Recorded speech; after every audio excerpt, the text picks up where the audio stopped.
अस्सलाम वालेकुम dear students, कैसे हैं आप लोग?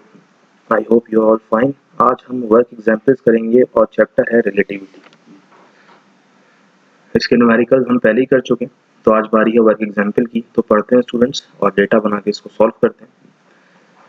The period of a pendulum is measured to be 3 seconds in the inertial frame of pendulum. क्या मतलब कि पेंडुलम का जो टाइम पीरियड है वो बेसिकली है 3 सेकेंड्स। और ये कहाँ पे है? ये है इनर्शियल फ्रेम ऑफ पेंडुलम। आपको पता है दो तरह के फ्रेम ऑफ रेफरेंस होते हैं, एक होता है इनर्शियल, एक होता है नॉन इनर्शियल। इनर्शियल क्या होता है?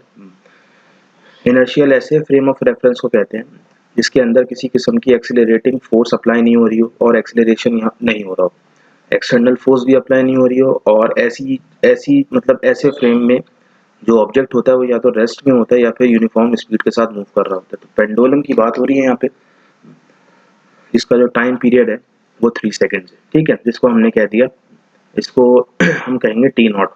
टी नॉट क्यों का है? क्योंकि टी नॉट, अगर आपने टाइम डायलेशन का फॉर्मूला पढ़ा हो, टी नॉट होता है टाइम एट रेस्ट। ठीक है, अब ये रेस्ट की बात हो रही है। What is the period? अब ये कह रहे हैं एक और टाइम मालूम करें, जिसको हमने कह दिया टी।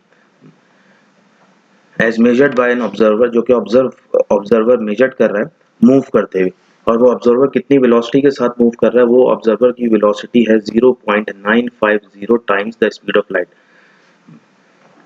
वो इतनी स्पीड से मूव कर रहा है, तो वो क्या टाइम नोट करेगा? ठीक है, पेंडुलम का। तो हमें टाइम डायलेशन का फॉर्मूला याद होना चाहिए, t is equals to T naught, और नीचे आ जाएगा 1 minus v square upon c square, और रूट के अंदर t निकालना है, टी नॉट की जगह आ गया 3, ये हो गया 1 माइनस 0.950 सी, इसका स्क्वायर ले लेते हैं, और डिवीजन में भी क्या है? C square. ये पूरी चीज क्या है? रूट के अंदर। Then t is equals to 3 as it is. अच्छा जी, ये हो जाएगा 1 माइनस 0.950 का भी स्क्वायर आएगा यहाँ पे, जो कि आ रहा है 0.9025। इसी तरह c का भी आएगा स्क्वायर, सी स्क्वायर, और नीचे पहले से स्क्वायर मौजूद है,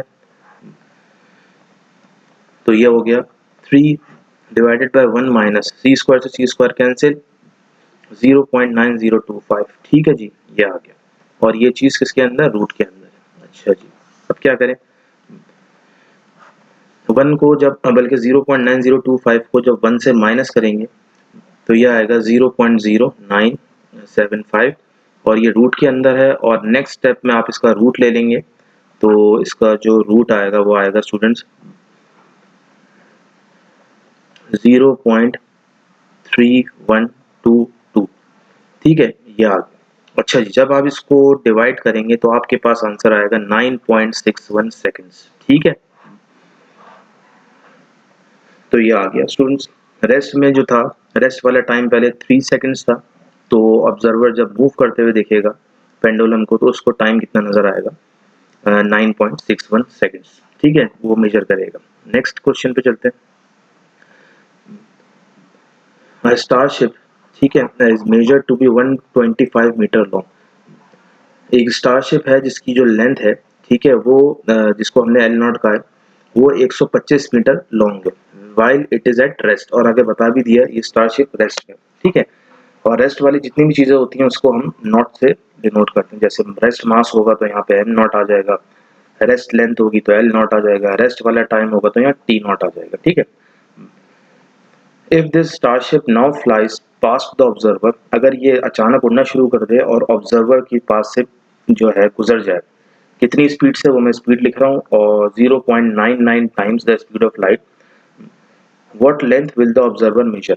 क्या लेंथ वो स्टारशिप की मेजर करेगा? ठीक है, रुकी हुई थी स्टारशिप तो 125 मीटर की लेंथ थी, जो कि ऑब्जर्वर मतलब मेजर कर रहा था।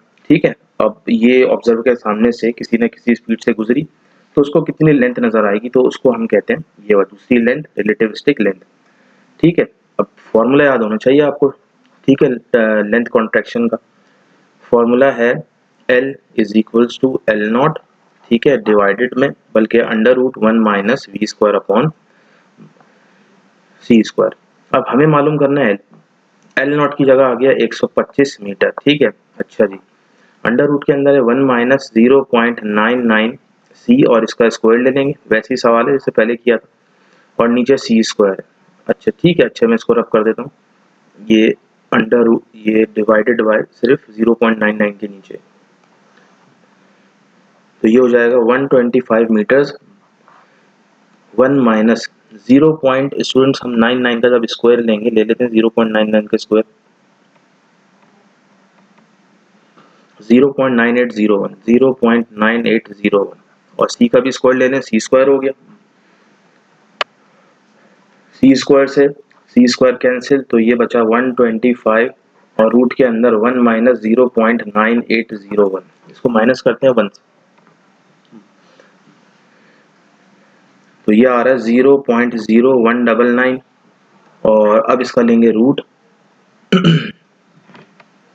तो हमने ये लिया रूट और 0.0199, ठीक है 0.141 आ रहा है, तो ये आ गया 0.141 और इसको अब मल्टीप्लाई कराएंगे लास्ट स्टेप में 125 के साथ, मल्टीप्लाई बाय 125, तो ये आ रहा है 17.63, 17.63, तो यहाँ पे लेंथ क्या हो गई, कॉन्ट्रैक्ट हो गई, ठीक है। तो ये आंसर आ गया और यूनिट आपको पता है लेंथ का क्या होता है, लेंथ का यूनिट मीटर्स होता है, ठीक है। अच्छा जी, इसके बाद कोई सवाल है देखते हैं, तीसरा सवाल देखते हैं स्टूडेंट्स क्या कह रहे हैं। ये कह रहे हैं एट व्हाट स्पीड, स्पीड मालूम करनी है, will an objects relativistic mass be twice its rest mass. ये क्या कह रहे हैं, क्या क्या स्पीड होगी, स्पीड का मतलब हमें क्या निकालना है, v निकालना है, जो कि ऑब्जेक्ट का रिलेटिविस्टिक मास है वो जो है ट्वाइस हो जाए रेस्ट मास के। रिलेटिविस्टिक मास को हम m कहते हैं और रेस्ट मास को हम m नॉट कहते हैं, अभी पीछे बताया था आपको। तो ये कंडीशन क्या दी हुई है, रिलेटिविस्टिक मास बी ट्वाइस, मतलब ट्वाइस दो गुना हो जाए, तो is equals to 2 times is rest mass, ठीक है। ये हो गया, मतलब रिलेटिविस्टिक मास जो है वो दो गुना हो जाए रेस्ट मास के, ये हमने कंडीशन बना ली। तो यहाँ पे किसका फॉर्मूला यूज होगा, यहाँ पे मास का फॉर्मूला यूज होगा, मास वेरिएशन का फॉर्मूला यूज होगा, तो यूज करते हैं स्टूडेंट्स। क्या फॉर्मूला है मास का, तो ये फॉर्मूला है m, ये रिलेटिविस्टिक मास है और ये m naught mass at rest है और नीचे 1 minus v square upon c square, ठीक है। हमें क्या निकालना है, हमें v निकालना है, तो m की जगह आ जाएगा 2m naught is equals to m naught as it is, इसको अभी एज इट इज छोड़ दें, ठीक है। तो m नॉट से m नॉट क्या होगा, कैंसिल होगा, तो ये बचा 2 इज इक्वल्स टू, यहाँ बचा 1 1 minus v square upon c square under root. अब एक काम करते हैं, ये अंडर रूट के अंदर जो वैल्यू है ना, इसको इन्वर्स करते हैं, रेसिप्रोकल करते हैं, मतलब ये पूरी चीज यहाँ आ जाएगी। जब इसको हम रेसिप्रोकल करेंगे तो हमें लेफ्ट पे भी रेसिप्रोकल करना पड़ेगा। अभी ये 2/1 है, तो रेसिप्रोकल करने के बाद 1/2 हो जाएगा और ये वाली चीज इन्वर्ट होके हो जाएगी 1 minus v square upon c square under root.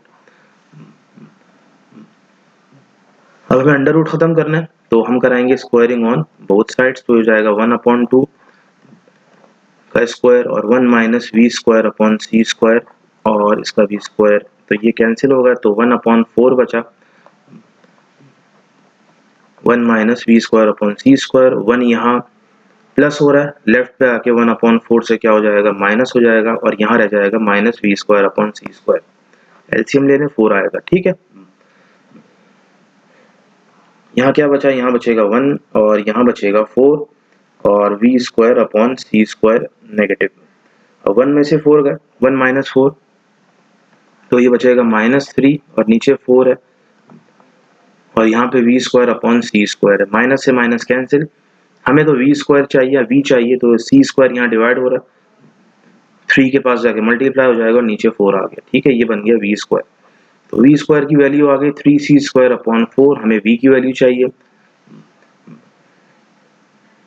दोनों तरफ स्क्वायर रूट ले लेते हैं, तो स्क्वायर से स्क्वायर रूट कैंसिल, तो ये बचा v is equals to under root 3 का तो कोई होल नंबर नहीं होता, under root as it is छोड़ दें, ठीक है। और 4 का होता है 2, तो ये हो गया 2 और c के ऊपर स्क्वायर है, इससे कैंसिल हो गया अंडर रूट, तो ये आ गया c, तो ये आ गई speed v is equals to under root 3c upon 2, ठीक है स्टूडेंट्स। इसको सॉल्व भी कर सकते हैं, सॉल्व कैसे होगा करना चाहें तो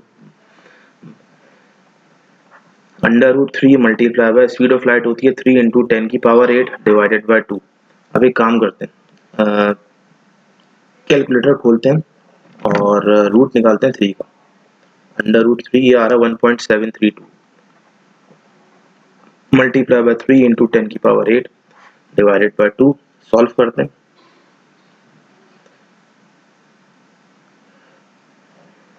इसको इससे मल्टीप्लाई किया तो हमारे पास आंसर आ रहा है 5.196 डिवाइडेड बाय 2। ठीक है, इसको 2 से डिवाइड करते हैं, 2.59। ठीक है, तो ये आ गया 2.59 मल्टीप्लाई बाय 10 की पावर 8। ठीक है, इस तरह भी हम इसको निकाल सकते हैं। तो ये भी आंसर है और ये भी आंसर है, दोनों आंसर आ गए। बुक का आंसर ये वाला है, तो इसको आप कंसिडर कीजिएगा, बाकी इसको भी कर सकते हैं। तो इस तरह हमने वर्क एग्जाम्पल रिलेटिविटी चैप्टर की खत्म करी। ठीक है स्टूडेंट्स, मिलते हैं नेक्स्ट वीडियो में। टिल देन अल्लाह हाफिज़।